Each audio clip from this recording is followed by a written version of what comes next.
ಬಹುಶಃ ತಾವೆಲ್ಲ ಹೀಗೆ ತಿರುಗಿ ನೋಡಿ ನೋಡಿ ಕತ್ತು ನೋವು ಬಂದಿರಬೇಕು. ಬಹುಶಃ ಯಾರಿಗೂ ಅರ್ಥ ಆಗಲಿಲ್ಲ, ನನಗೆ ಅರ್ಥ ಆಯಿತು.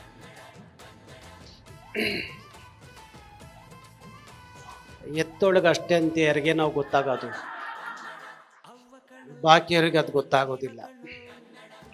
ನಾನು ಕೂತ್ಕೊಂಡು ಯೋಚನೆ ಮಾಡ್ತಾ ಇದ್ದೆ, ಮುಂದಿನ ಸಲ ಈ ಥರ ಟೇಬಲ್ ಹಾಕ್ಸೋದು ಬೇಡ, ಹೀಗೀಗ ಹಾಕ್ಸ್ಬಿಡೋಣ ಅಂತ.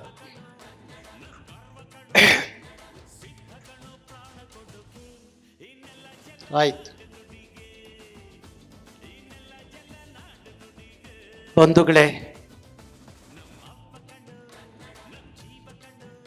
ಬಹುಶಃ 11 ಗಂಟೆಗೆ ಪ್ರಾರಂಭ ಆದಂಥ ಒಂದು ದಿನದ ನಾಯಕತ್ವದ ಶಿಬಿರ, ಇನ್ನೂ 3 ಜನ ಅತಿಥಿಗಳು ಬರಬೇಕಾಗಿತ್ತು. ಬೇರೆ ಬೇರೆ ಕಾರಣದಿಂದ ಅವರು ಬರಲಿಲ್ಲ. ಆದರೆ ಬಂದವರೆಲ್ಲರೂ ಚೆನ್ನಾಗಿ ಮಾತಾಡಿದ್ರು, ಹಾಡಿದ್ರು, ಒಂದಷ್ಟು ಹರಟೆ ಹೊಡೆದ್ರು, ಒಂದಷ್ಟು ನುಡಿಮುತ್ತುಗಳನ್ನು ನಿಮಗಾಗಿ ನುಡಿ ಮುತ್ತುಗಳನ್ನು ನಿಮಗಾಗಿ ಕೊಟ್ಟು ಹೋದರು.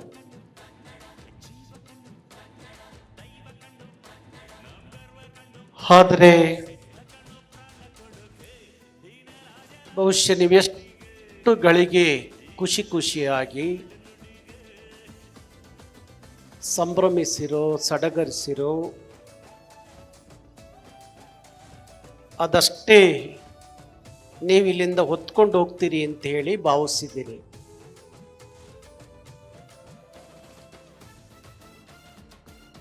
ನಾನು ಇಲ್ಲಿ ಕೂತು ನಿಮ್ಮನ್ನೆಲ್ಲರನ್ನು ಗಮನಿಸುವಾಗ, ನೋಡುವಾಗ, ಯಾವತ್ತೂ ನಗದೇ ಇದ್ದಂಥವ್ರು ನೀವು ನಗುವಾಗ ತುಂಬ ಜನಕ್ಕೆ ಕೆಮ್ಮು ಬರ್ತಿತ್ತು.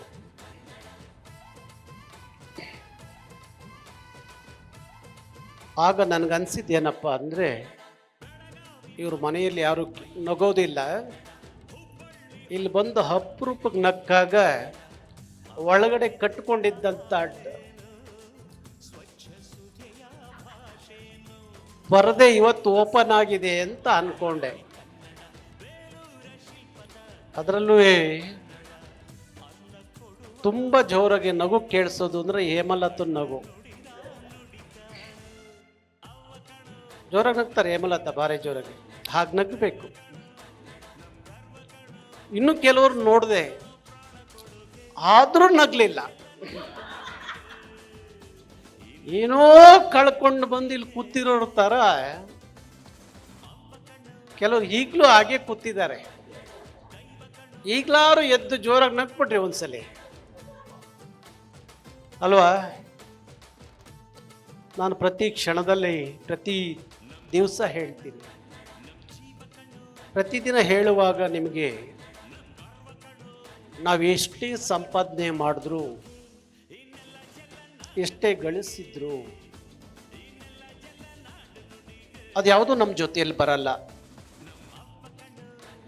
ನಮ್ಮ ಜೊತೆಯಲ್ಲಿ ಬರೋದು ಯಾವುದು? ಯಾವ ಕ್ಷಣವನ್ನು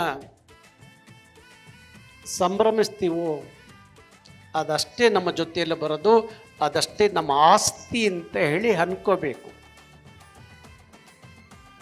ಅದು ಹೊರತುಪಡಿಸಿ ಏನಾದರೂ ಇದೇ ಅಂದ್ಕೊಂಡ್ರೆ ಬಹುಶಃ ಅದು ಶೂನ್ಯ ಅಂತ ಹೇಳಿ ನನಗನ್ಸುತ್ತೆ.